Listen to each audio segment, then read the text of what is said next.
My question is, why didn't you immediately tell me about such an interesting place? Huh? Nahida? How did you get here?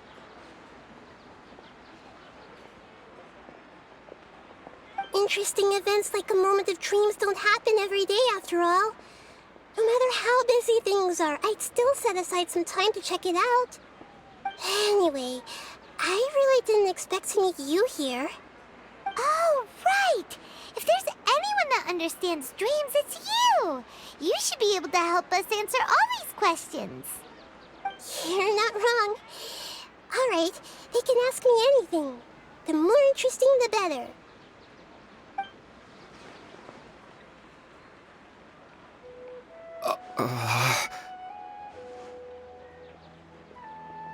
Huh? What's wrong?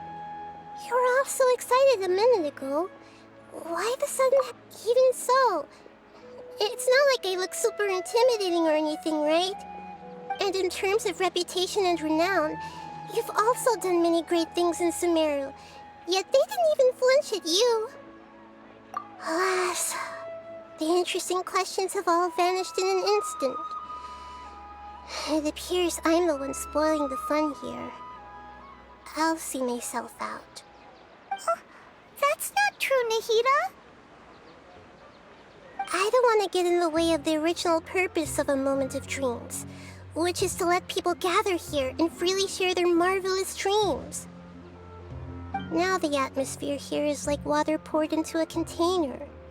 The water is more secure and settled, but it has lost its free-flowing nature from the river. I just want it to be another drop in the water, not the cold and restrictive container.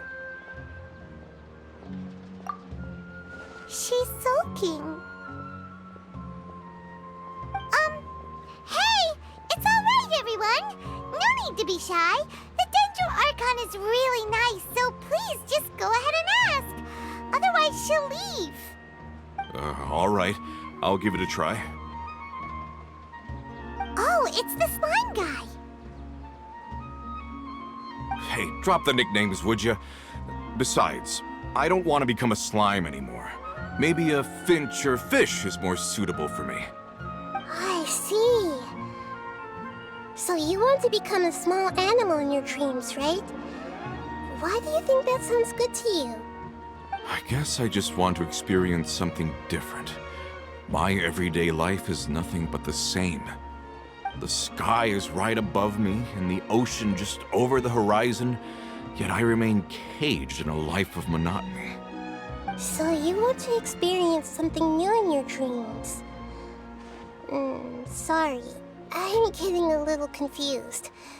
Why don't you seek out some new experiences in real life? Because if I don't work, I won't have any Mora. Sure, I don't want to be out hammering nails and cutting wood every day, but I have aging parents and young children to take care of. By the time this all dawned on me, I realized that my life has already been filled to the brim by trifling matters, and I have no more freedom. But if that's the case, then even if you became a flying bird or swimming fish, you will still be hammering nails and cutting wood in your dreams. The reason is you've already been caged. It doesn't matter what your physical body turns into. Your mind will still be stuck in the same predicament. Really? That sounds pretty terrible. Then what should I do? I don't know everything that you're going through, but how about replacing your hammer? Huh? Replacing my hammer? That's right. Having worked for such a long time, you of all people must know what makes a good hammer. Well, of course. A good hammer needs to be heavy enough to drive the nail in with just a couple taps, and the handle has to have a good grip to it, not too smooth. Come to think of it, I haven't replaced my current hammer in quite some time. You should replace it. Then decorate the handle with something you like. Maybe some ornaments, fur, or hard leather wrapping. Then write the names of your children on it. That makes sense. I think it'd give me a good boost of energy at work.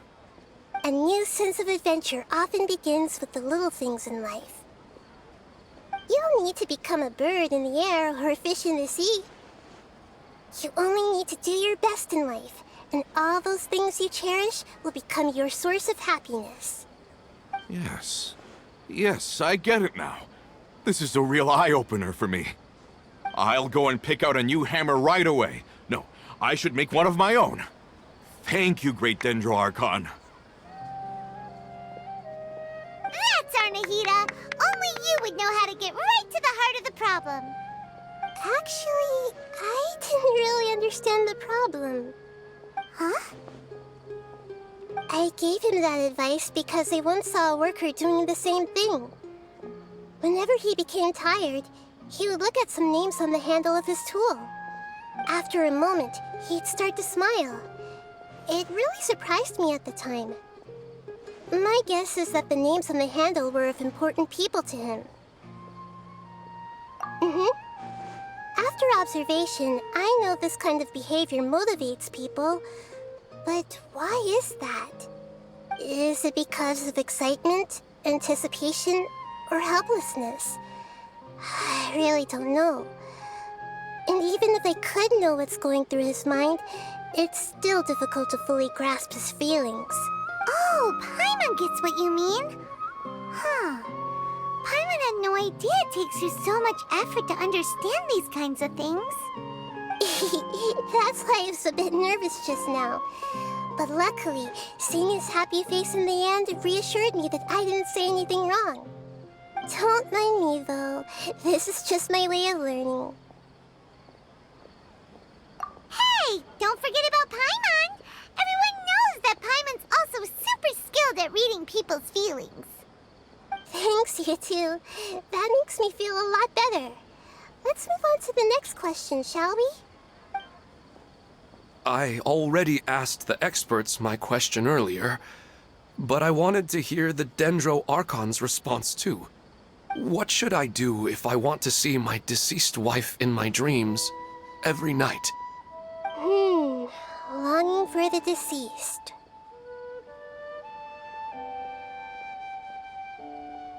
Even if you keep reliving those beautiful memories, it'll only highlight the emptiness in your real life. If your wife were still alive, she certainly wouldn't want to see you like this, would she?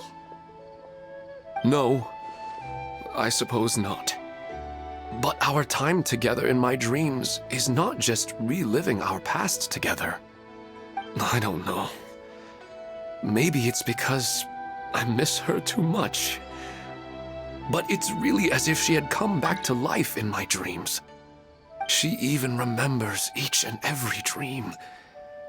After I wake up and then continue dreaming again later, we can pick up our conversation right where we last left off. That's really amazing. Statistically speaking, continuous dreams are extremely rare. It's almost as if my wife has obtained a second life in my dreams. But the more vivid she appears, the emptier I feel, and the more painful it is when I wake up. I don't know whether to call it a blessing or a curse.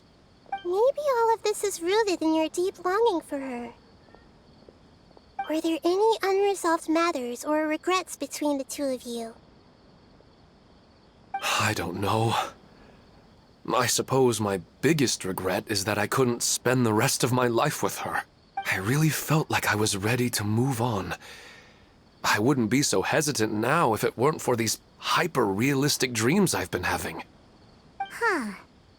You know, they say that whatever's on your mind is what goes into your dreams. But dreams are, and will forever be, just dreams. We are people living in the real world. It's not good to be overly obsessed with dreams. All it'll do is fill up your mind and eat away at your thoughts. Yes, I know. That's why I'm also a little disappointed in myself. I still need to take care of our child, and it's probably not good to let her see me in such a state. Anyway, thanks for your advice, Great Dendro Archon.